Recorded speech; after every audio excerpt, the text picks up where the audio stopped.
నమస్తే, welcome to Telugu రాజ్యం. నేను సిరి. ఏపీలో ఇప్పుడు చూసుకున్నట్టయితే వీడియో వార్స్ అయితే జరుగుతున్నాయి. రఘురామ కృష్ణరాజు వర్సెస్ సునీల్ కుమార్. సో అసలు ఏం జరుగుతుంది ఏంటి అనేది మనకు వివరించడానికి మనతో పాటు ఉన్నారు ప్రముఖ రాజకీయ విశ్లేషకులు భరద్వాజ్ గారు. నమస్కారం సార్. నమస్తే సార్, ఇప్పుడు చూసుకున్నట్టయితే చాలా రోజుల నుంచి వెళ్ళి రఘురామ కృష్ణరాజు గారు వీడియోస్ ఇస్తున్నారు, సునీల్ గారు కూడా వీడియోస్ ఇస్తున్నారు. ఇప్పుడైతే వీడియో వార్, ఎన్ని రోజులు ఫ్యాన్ వార్ చూసాము, ఇప్పుడు వీడియో వార్ చూస్తున్నాం. అసలు ఏం జరిగింది సార్? ఈ వీడియోస్ వెనకాల కథ ఏంటంటారు అసలు? అంటే సునీల్ కుమార్ గారు మొన్న సుప్రీంకోర్టులో ఆయనకి ఇబ్బందికరమైనటువంటి నిర్ణయం వచ్చింది. రఘురామకృష్ణరాజు గారికి ఇబ్బంది కలిగించేటువంటి ఒక నిర్ణయం సుప్రీంకోర్టు నుంచి వెలువడింది. దీని వెనకాల గొడవ ఏంటంటే, ఈయనకి ఇండ్ భారత్ పవర్ అని ఒక కంపెనీ ఉంది. రఘురామకృష్ణరాజు గారికి ఆయన ఫ్యామిలీ మెంబర్స్ కూడా దానిలో ఉన్నారు, ఆ బోర్డులో ఉన్నారు. ఈయన చైర్మన్ హోదాలో ఉన్నారు. అయితే దాని పేరుతో అంటే వాళ్ళు థర్మల్ పవర్ ఉత్పత్తి చేస్తాము అనే దీంతో వాళ్ళు వివిధ బ్యాంకుల నుంచి లోనులు తీసుకుని అది దాదాపు 900 కోట్లు, 900 కోట్లను దాటి వీళ్ళు రుణాలు తీసుకున్నారు. అలాగే బ్యాంక్ కన్సార్టియం నుంచి కూడా రుణాలు తీసుకున్నారు భారీగానే, 800 కోట్లు అని చెప్తున్నారు. అయితే ఈ రుణాలు తీసుకున్నటువంటి డబ్బులతో వాళ్ళు ఏదైతే చేస్తామని చెప్పారో, ప్రొజెక్షన్ ఏదైతే ఇచ్చారో ఆ పని కాకుండా ఆ డబ్బులు వేరే చోట ఇన్వెస్ట్ చేశారు. బాండ్స్ ఇలాంటి వాటిల్లో ఇన్వెస్ట్ చేసి వాటిని తనఖా పెట్టి మళ్ళీ రుణాలు తీసుకుని వాటిని ఇక్కడ తనఖా పెట్టిన విషయం తెలియకుండా ఇంకొక చోట తనఖా పెట్టి కూడా డబ్బులు తీసుకుని దాన్ని ఏం చేశారు అనేది ఎవరికీ తెలియదు. కానీ ఈ కంపెనీ పేరుతో విడుదలైనటువంటి రుణాలు అయితే ఏ పని చేస్తామని రుణాలు తీసుకున్నారో ఆ పని జరగలేదు. అలాగే ఈ తిరిగి చెల్లింపులు వ్యవహారం ఉంటుంది, ఆ ఏరియాలో కూడా ఆయన పెద్దగా స్పృహతో వ్యవహరించటం లేదు అని ఆ బ్యాంకుల వాళ్ళే స్ట్రైట్ అవే సిబిఐకి కంప్లైంట్ ఇచ్చుకున్నారు. ఇక్కడ సునీల్ కుమార్కి ఈ గొడవలకి సంబంధం లేదు. ఇది బ్యాంకుల వాళ్ళు రఘురామకృష్ణరాజు గారి మీద కంప్లైంట్ ఇచ్చుకున్న సందర్భంగా ఈయన ముందస్తు అంటే ఎఫ్ఐఆర్ రిజిస్టర్ చేసేటువంటి పరిస్థితిలో ఈయన కోర్టుని అప్రోచ్ అయ్యాడు రఘురామకృష్ణరాజు గారు. అంటే తనకి ముందుగా తెలియజేయకుండా ఇలా ఫైల్ చేయటం కరెక్టా, ఇది తనకున్నటువంటి సహజ న్యాయ హక్కులకి విరుద్ధము అని ఆయన కోర్టుకు వెళ్ళాడు. కోర్టు వారు దాన్ని అడ్మిట్ చేశారు, ఈయన ఆర్గ్యుమెంటుని అడ్మిట్ చేశారు. తర్వాత అలా కాదు అంది తెలంగాణ హైకోర్టు. అయిపోయిన తర్వాత ఇక్కడ కోర్టులో ఆయనకు నెగిటివ్గా రాగానే సుప్రీంకోర్టుకి వెళ్ళాడు. ఆయన సుప్రీంకోర్టులో స్టే వచ్చింది ఆయనకి. 2022లో స్టే తెచ్చుకోగలిగాడు. స్టే తెచ్చుకున్న తర్వాత ఇప్పుడు మొన్న సుప్రీంకోర్టు స్టే ఎత్తేసింది. స్టే ఎత్తేసిన సందర్భంగా ఈయన మీద సిబిఐ పెట్టినటువంటి సెక్షన్స్లో 120B ఉంది. అంటే కాన్స్పిరసీ ఉంది ఈ వ్యవహారంలో అని, కుట్రపూరితంగా వ్యవహరించారు ఆయన అని. దాంతోపాటు 420 కూడా ఉంది. 420 అంటే చీట్ చేశారు అని, మోసం చేశారు అని. ఇవి ఆయన మీద పెట్టినటువంటి సెక్షన్స్. ఇది ప్రూవ్ అయిపోతే ఆయన నేరస్తుడు అవుతాడు, అది వేరే గొడవ. ఇంకా ప్రూవ్ కాలేదు, కానీ అక్కడ కేసు అయితే లాంచ్ అయి ఉంది. దానికి సంబంధించి సిబిఐ దర్యాప్తు చేసుకోవడానికి ఏ రకమైనటువంటి న్యాయపరమైన అడ్డంకులు లేవు అని సుప్రీంకోర్టు స్పష్టం చేసేసింది. చేసిన తర్వాత ఇప్పుడు సుప్రీంకోర్టు దర్యాప్తులో కొనసాగితే ఈయన నేరస్తుడిగా ప్రూవ్ అయితే అప్పుడు వ్యవహారం సీరియస్ రేంజ్కి ఎడుతుంది. కానీ కేసు ఫైల్ అయిన సందర్భంగా ఇప్పుడు జనరల్గా ప్రభుత్వోద్యోగుల మీద ఎవరైనా కేసు పెడితే, ప్రభుత్వోద్యోగులు ఏదైనా క్రిమినల్ కేసులో ఇన్వాల్వ్ అయితే వాళ్ళని ముందు సస్పెండ్ చేస్తారు. సస్పెండ్ చేసిన తర్వాత వాళ్ళకి సగం జీతమే ఇస్తారు. అప్పుడు ఒకవేళ ఆ కేసులో వాళ్ళు నిర్దోషి అని ప్రూవ్ అయితే అప్పుడు మిగిలిన జీతాలు, అప్పుడు కట్ చేసిన జీతం అంతా కల్పిస్తారు. ఇది జనరల్ ప్రొసీజర్. అలాగే ఈయనకి సంబంధించి ఇప్పుడు ఈ వ్యవహారం సుప్రీంకోర్టు నుంచి ఎప్పుడైతే ఈయన మీద నెగిటివ్ ఒపీనియన్గా కూడా చూడాల్సిన అవసరం లేదు, ఈయన అడిగినటువంటి ప్లీని సుప్రీంకోర్టు కొట్టేసింది. అంటే స్టే తొలగిస్తున్నాము, దర్యాప్తు చేసుకోవడానికి అభ్యంతరం లేదని చెప్పింది. అది రఘురామకృష్ణరాజుకి నెగిటివ్ డెసిషన్. ఎప్పుడైతే ఆ నెగిటివ్ డెసిషన్ వచ్చిందో, అంటే ప్రభుత్వం తరఫున తుషార్ గారు వాదించారు, ఈయన తరఫున ఒక నాయుడు గారు వాదించారు. ఆ వాదనలు విన్న తర్వాత సుప్రీంకోర్టు చెప్పినటువంటి డెసిషన్ అది వచ్చేసిన తర్వాత దాని మీద సునీల్ కుమార్ గారు ఒక వీడియో చేశారు. సునీల్ కుమార్ అనేటువంటి పోలీస్ అధికారికి ఈయనకి చాలా పాత గొడవలు ఉన్నాయి. పాత గొడవలు అంటే గత ప్రభుత్వ హయాంలో ఈయన్ని అరెస్ట్ చేశారు. ఈ అరెస్టు జరిగినటువంటి నేపథ్యం, ఈయన కులపరమైనటువంటి విద్వేషాలు రెచ్చగొడుతున్నాడు రఘురామకృష్ణరాజు గారు అనేది ప్రధానమైనటువంటి ఎలిగేషన్. ఆ సందర్భంగా ఆ టైంలో జరిగిన అరెస్ట్లో ఆయన మీద 3rd డిగ్రీ ఉపయోగించారు అనేది ఆయన క్లైము. ఆయన దాని మీద కోర్టుకు వెళ్ళాడు. ఆ కేసుని వైసీపీ గవర్నమెంట్ ఉన్న రోజుల్లో సీరియస్గా పట్టించుకోలేదు, కానీ కూటమి ప్రభుత్వం వచ్చిన తర్వాత పట్టించుకున్నారు, ఆయన సస్పెండ్ చేశారు.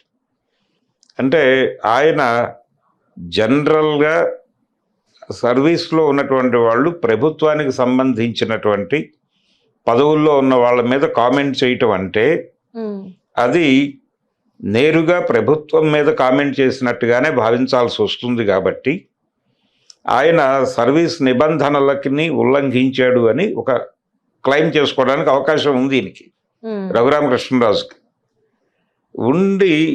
ఇలాంటి అవకాశం ఈయనకు ఉందని తెలిసినప్పటికీ ఆల్రెడీ సస్పెన్షన్లో ఉన్నటువంటి సునీల్ కుమార్ ఈ సుప్రీంకోర్టులో డెసిషన్ రాగానే ఒక వీడియో చేశాడు.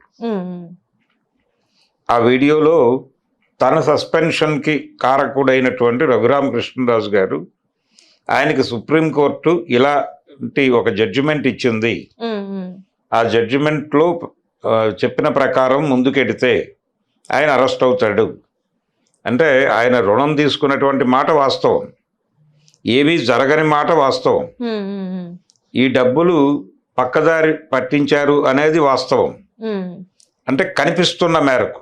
రేపు దర్యాప్తులోకి వెళితే సిబిఐ దర్యాప్తులో అసలు ఇవేమి తీసుకోలేదని చెప్తుందా అనేది వేరే గొడవ. కానీ రుణం తీసుకున్నాడని బ్యాంకులు కదా చెప్తోంది, సునీల్ కుమార్ కాదు. సునీల్ కుమారో వైఎస్ జగన్మోహన్ రెడ్డో కాదు, బ్యాంకుల వారు వీరికి రుణములు ఇచ్చాం మేము, అవి దారి మళ్ళాయని మేము అనుకుంటున్నాము. వారు వాటితో వివిధ బాండ్లు గట్రా కొనుగోలు చేసి వాటిని ప్లెడ్జ్ పెట్టి కూడా రుణాలు తీసుకున్నారు విడిగా. ఇందులో రకరకాల బ్యాంకులు ఇన్వాల్వ్ అయినాయి, స్టేట్ బ్యాంక్ ఆఫ్ ఇండియాతో సహా. ఈ బ్యాంకులన్నీ ఇలా రుణాలు తీసేసుకున్నాడు ఈయన విశృంఖలంగా. రేపొద్దున ఈయన గనక చెల్లించకపోతే, లేదు ఈయన చేతులు ఎత్తేస్తే, లేదు ఐపీ పెట్టేస్తే, ఇన్సాల్వెన్సీ అంటారు, ఈ ఇన్సాల్వెన్సీ పిటిషన్ దాఖలు చేస్తే అప్పుడు ఏమిటి పరిస్థితి? అప్పుడు ఆ బ్యాంకుల మీద ప్రెజర్ పెరుగుతుంది. అంటే 900 కోట్లు కన్సార్టియం నుంచి వచ్చినటువంటి 800 కోట్లు, ఈ 2 ఫిగర్స్ కనిపిస్తున్నాయి. అంటే ఈ స్థాయి భారాన్ని కోర్టులు ఎలా తీసుకుంటాయి? డిపాజిట్లు ఇలాంటి వాటిని ఎగ్గొడితే ఏమిటి పరిస్థితి? ఆ డబ్బులు ఎవరివి? సామాన్య ప్రజలు బ్యాంకుల్లో దాచుకున్నటువంటి డబ్బులే. ఆ డబ్బుల్ని జనరల్గా బ్యాంకులు ఏం చేస్తాయి? వడ్డీకి తిప్పుతాయి. తిప్పి ఆ వచ్చిన దానిలో కొంత భాగం కస్టమర్కి పంచుతాయి, కొంత భాగం వాళ్ళ సర్వీస్ మేరకు తీసుకుంటారు. అది జరిగే వ్యవహారం. మీరు ఇచ్చిన డబ్బులు, బ్యాంకులో ఇచ్చిన డబ్బులు బ్యాంకులో అలా డిపాజిట్లో పెట్టేస్తే, అంటే లాకర్లో పెడితే గుడ్లు పెట్టవు కదా, అవి సర్క్యులేట్ చేయాలి. అవి సర్క్యులేట్ చేసినప్పుడు ఇలాంటి వాళ్ళకి ఇస్తే ఆ డబ్బులు గనక పోతే ఎవరు నష్టపోతారు? ప్రజలందరూ నష్టపోతారు. కాబట్టి ప్రజా ప్రయోజన రీత్యా ఈ కేసుని సీరియస్గా పట్టించుకుని సిబిఐ పర్సూ చేస్తే ఆయన నేరస్తుడిగా ప్రూవ్ అయితే జైలుకి వెళ్ళిపోయినా నష్టమే జనాలకి. కాబట్టి నేను ఇది పబ్లిక్ ఇంట్రెస్ట్తో ఈ వీడియో చేస్తున్నాను. నా సస్పెన్షన్కి కారణమైనటువంటి వ్యక్తి ఇంత దుర్మార్గుడు అంటూ ఒక వీడియో చేసి ఆయన సోషల్ మీడియాలో పెట్టాడు. ఈ వీడియో చేయడానికంటే ముందు ఈ కోర్టు నిర్ణయం రాగానే ఆయన ఫేస్బుక్లో మొదట ఒక ఇది రాశాడు, ఒక వ్యాసం. ఈ మొత్తం చరిత్ర చెబుతూ రఘురామకృష్ణరాజు గారు వర్సెస్ సిబిఐ వయా బ్యాంకులు జరిగిన గొడవ అంతా రాశాడు ఆయన. ఆ రాసిన దాని మీద ఈయన రియాక్ట్ అయ్యాడు రఘురామకృష్ణరాజు గారు. ఆ సందర్భంగా ఈయన వీడియో చేశాడు. ఈ వీడియో మీద ఆయన కౌంటర్ వీడియో చేశాడు. చేసి ఇతను వ్యవహరించిన తీరు పట్ల, ఇతను కూడా కుల సమస్య పట్ల ఆయన వ్యవహరించిన తీరు పట్ల కూడా ఈయన కామెంట్స్ చేశాడు రఘురామకృష్ణరాజు గారు. ఆయన దళితుడు సునీల్ కుమార్. ఇప్పుడు దళిత సంఘాలు సీరియస్గా ఏమిటి పరిస్థితి అని నిలదీయటం మొదలుపెట్టాయి. ఎవరిని? రఘురామకృష్ణరాజుని. నువ్వు అలా దాడి చేసేస్తే చూస్తూ కూర్చోవడానికి మేము చేతులు కట్టుకుని లేము. సునీల్ కుమార్ మీద నువ్వు దాడి చేస్తున్నావు, ఈ వాంటెడ్గా దాడి చేస్తున్నావు, వ్యక్తిగత కక్షతో దాడి చేస్తున్నావు అని మాట్లాడుతున్నారు వాళ్ళు. అసలు నీ మీద ఉన్న ఎలిగేషన్ కదా కులాల మధ్య చిచ్చుపెట్టి గొడవ చేసింది నువ్వు. దాని మీద పెట్టినటువంటి కేసు సందర్భంగా ఆయన నీ మీద 3rd డిగ్రీ ప్రయోగించాడని నువ్వు గందరగోళం చేసి ఆయన్ని సస్పెండ్ చేయించావు నీకున్నటువంటి పొలిటికల్ పవర్ ఉపయోగించి. ఆయన సస్పెన్షన్లో ఉన్న అధికారి. ఆ సస్పెన్షన్లో ఉన్న అధికారి తనకు అనిపించిన అభిప్రాయాన్ని ఆయన సోషల్ మీడియాలో ఆయన మెంబర్గా ఉన్న చోట తన అభిప్రాయాన్ని ప్రకటించాడు. అది తప్పేం కాదు. కానీ అది కోడ్ ఆఫ్ కాండక్ట్ కింద తీసుకొస్తున్నాడు. 63 చట్టం ఒకటి ఉంది, ప్రభుత్వ అధికారులు ఏం మాట్లాడాలి, ఎలా మాట్లాడాలి అనే దానికి సంబంధించి. దాని ప్రకారం ఒక ప్రభుత్వ అధికారి ప్రభుత్వంలో భాగంగా, ఇప్పుడు ఆయన ఉపసభాపతిగా ఉన్నాడు. అవును సార్. ఉపసభాపతిగా ఉన్న వ్యక్తి అంటే ప్రభుత్వం మీద కామెంట్ చేసినట్టే. కాబట్టి అది సర్వీస్ నిబంధనలకు విరుద్ధము అనే దాని మీద క్లెయిమ్ చేసి గొడవ చేద్దామని చూస్తున్నాడు ఈయన రఘురామకృష్ణరాజు గారు. ఒకవేళ మీరు అలా గొడవ చేస్తే మేము అంతకంటే సీరియస్గా మీ మీద గొడవ చేయాల్సి వస్తుంది. మ్యాక్సిమం ఏం జరుగుతుంది, ఆల్రెడీ సస్పెన్షన్లో ఉన్నాడు ఆయన, ఉద్యోగం పోతుంది, అంతే కదా. మేము సిద్ధమే, కానీ పదవి వదులుకోవడానికి నువ్వు సిద్ధమా అని అడుగుతున్నారు వాళ్ళు. అందులో భాగంగానే ఇప్పుడు మేము 3rd డిగ్రీ ఉపయోగించామని ఆయన క్లెయిమ్ చేశాడు. అంటే అప్పుడు వీడియోస్ కూడా తీశారు, వీడియోస్ చూసి వేరే వాళ్ళకి కూడా వీడియో కాల్స్ చేసేసి చూపించారు అని చెప్పేసి కూడా అప్పుడు చాలా ఎలిగేషన్స్ ఉన్నాయి కదా సార్. మరి అక్కడ ఆయన 100 మాట్లాడాడు, అవన్నీ ప్రూవ్ అవ్వాలి కదా. ఆయన సస్పెన్షన్ లో ఉన్నాడు ఇప్పుడు, అది కూడా నడుస్తోంది. అంటే నాకు హార్ట్ సర్జరీ అయింది, సర్జరీ అయినా కూడా చూడలేదు, కనకరించలేదు, నా గుండెల మీద తన్నారు అని చెప్పేసి కూడా చాలా మాట్లాడారు. 100 చెప్పాడు ఆయన.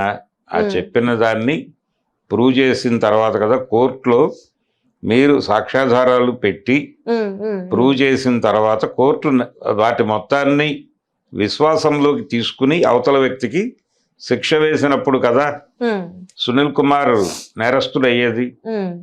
మీ మీద నేరుగా బ్యాంకులు కంప్లైంట్ ఇచ్చున్నాయి. అక్కడ బ్యాంకులు కంప్లైంట్ ఇస్తేనే మీరు బుకాయిస్తున్నారు.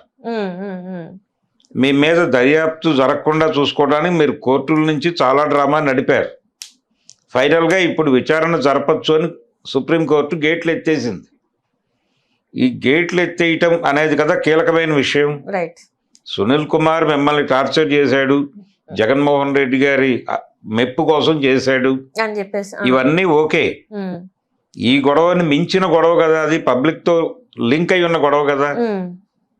అంటే జనాలు బ్యాంకుల్లో దాచుకున్న డబ్బులు ఉంటాయో ఊడతాయో అనేటువంటి గొడవతో సంబంధించిన వ్యవహారం అది. మీరు బ్యాంకుల్ని ముంచటం అంటే ప్రపంచాన్ని ముంచటమే. కాబట్టి ఆ లెవెల్ క్రైమ్ని మీరు చేసినప్పుడు మీరేమో పదవిలో కొనసాగుతున్నారు, మీరు ఉపసభాపతిగా ఉండడానికి అనర్హులు. మిమ్మల్ని ప్రభుత్వం సస్పెండ్ చేయాలిగా. ఇతన్ని ఎలా సస్పెండ్ చేసిందో, సునీల్ కుమార్ మీద కంప్లైంట్ ఉంది, సస్పెండ్ చేసి విచారణ చేస్తున్నారు. వారిని కూడా ఇప్పుడు బ్యాంకు వారు విచారణ జరపచ్చని సిబిఐకి గేట్లు ఎత్తేసింది కదా. ఎత్తేసిన సందర్భంగా వారిని కూడా ఉపసభాపతి పదవి నుంచి తొలగించి విచారణకి సహకరించే పరిస్థితి కల్పించాలి ఆయనకి అనేది ఈయన ప్రధానమైనటువంటి డిమాండ్, ఆర్గ్యుమెంటు. ఆ ఆర్గ్యుమెంట్లో తప్పు లేదు అనేది ఇప్పుడు దళిత సంఘాల అభిప్రాయం. సో ప్రభుత్వం సీరియస్గా పట్టించుకుని ఇమ్మీడియట్గా రఘురామకృష్ణరాజుని పదవి నుంచి తొలగించి విచారణ చేపట్టాలి. విచారణ ఎలాగో వాళ్ళు చేస్తారు, సిబిఐ ఎలాగూ ఆ పనిలో ఉంటుంది. వీళ్ళకి సంబంధించిన గొడవ, అది కేంద్రం గొడవ. ఇలాగే ఇంకొక బీజేపీ ఎమ్మెల్సీ మీద కూడా గొడవ ఉంది, దాని మీద కూడా సుప్రీంకోర్టు దర్యాప్తు చేయవచ్చు అని చెప్పింది. కాబట్టి తనాపర అని చూడటం లేదు, అక్కడ వరకు ఓకే, బాగుంది వాతావరణం. సో ఇప్పుడు ఈ విచారణ జరిపి ఆయన దోషిగా తేలితే అది సునీల్ కుమార్ ఇచ్చిన కంప్లైంట్ కాదు, జగన్మోహన్ రెడ్డి ఇచ్చిన కంప్లైంట్ కాదు, బ్యాంకు వారు ఇచ్చినటువంటి కంప్లైంట్. ఈయన అనవసరంగా దాన్ని పొలిటికల్ రంగు పూసి ఈయన మీద దాడి చేసే ప్రయత్నం చేస్తున్నాడు ఇప్పటికీ సునీల్ కుమార్ మీద. అది దారుణం. సునీల్ కుమార్ నిజంగానే జగన్మోహన్ రెడ్డికి భయపడి ఆయన ఆదేశాల మేరకే చేశాడు అనుకుందాం, ఓకే చేశాడు, రైట్. కానీ దాన్ని మించిన క్రైమ్ కదా ఇది, దీన్ని దాంతో ముడిపెట్టి మాట్లాడటం తప్పు కదా. కాబట్టి రఘురామకృష్ణరాజు గారు స్వతహాగానే ఇలాంటి పని చేసుకుంటూ వెళ్ళిపోతున్నాడు, అది దుర్మార్గం. ఆయన వ్యవహార శైలి ఎలా ఉంటుందో మనకు రీసెంట్గా బాలకృష్ణ గారు అసెంబ్లీలో మాట్లాడాడు. ఏది చిరంజీవి అలాగే జగన్మోహన్ రెడ్డికి సంబంధించిన వ్యవహారంలో వారు మాట్లాడుతూ ఆయన వ్యవహార శైలి చాలా దారుణంగా ఉంది, దాని మీద చాలా అభ్యంతరాలు వ్యక్తమైనాయి ప్రపంచవ్యాప్తంగా. ఆయన చిరంజీవిని అవమానించాడు, జగన్మోహన్ రెడ్డి గారిని, ఆ సభలో సభ్యుడైనటువంటి ఒక వ్యక్తిని ఆయన అనకూడని మాట అనేశాడు, సైకోగాడు అనేశాడు ఫ్లోర్లో. బయట మాట్లాడుకోవడం వేరు, ఆ సభలో సభ్యుడైన వ్యక్తిని సైకోగాడు అని చెప్పి హీనపరిచి రెడిక్యూల్ చేసి మాట్లాడినటువంటి సందర్భంలో స్పీకర్ స్థానంలో కూర్చున్నటువంటి ఉపసభాపతి రఘురామకృష్ణరాజు గారు థ్యాంక్ యూ సార్ అన్నాడు. అంత వినయ ప్రదర్శన చేయాల్సిన అవసరం ఏముంది బాలకృష్ణ పట్ల? ఆయన రామారావు గారి కొడుకు కావచ్చు, చంద్రబాబు నాయుడు గారికి వియ్యంకుడు కావచ్చు, బావమరిది కావచ్చు, ఏదైనా కావచ్చు. ఆయన పర్సనల్ లెవెల్లో ఆయనకు 100 కాంట్రాక్టులు ఉండొచ్చు. మీరు అక్కడ సభాపతిగా ఉండి, అయ్యా మీరు ఈ సభలో ఉన్నటువంటి వ్యక్తి గురించి ఆయన్ని హీనపరిచే పద్ధతిలో మాట్లాడుతున్నారు, అలా మాట్లాడకండి, మీ అభిప్రాయం గౌరవప్రదంగా మీ విమర్శని సభ ముందు ఉంచండి అని చెప్పాల్సిన పొజిషన్లో ఉండి మీరు మాట్లాడారు, చాలా అద్భుతం సార్, థ్యాంక్ యూ సార్ అని అంత సబ్మిసివ్గా మాట్లాడాల్సిన అవసరం ఉంది. సో ఆ రోజున సభలో జరిగిన దానికి చూస్తే బాలకృష్ణ కంటే కూడా రఘురామకృష్ణరాజు గారు చేసిన తప్పే పెద్దది. ఆ సందర్భంగా కూడా వారిని ఎవరు ఏమీ అనలేదు. అలా ఒక రకంగా బుల్డోజ్ చేసుకుంటూ వెళ్ళిపోతున్నాడు ఆయన.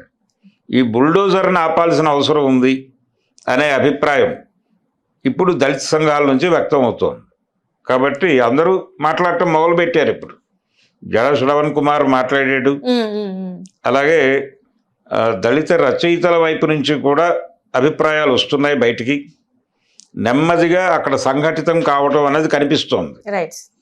అందుకని రఘురామకృష్ణరాజు గారు కొంచెం సీరియస్గా ఇరుక్కునే వాతావరణం, పొలిటికల్ వాతావరణం కనిపిస్తోంది.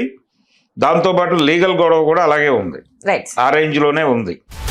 హలో, తెలుగు రాజ్యం ఛానల్ చూస్తున్నారా?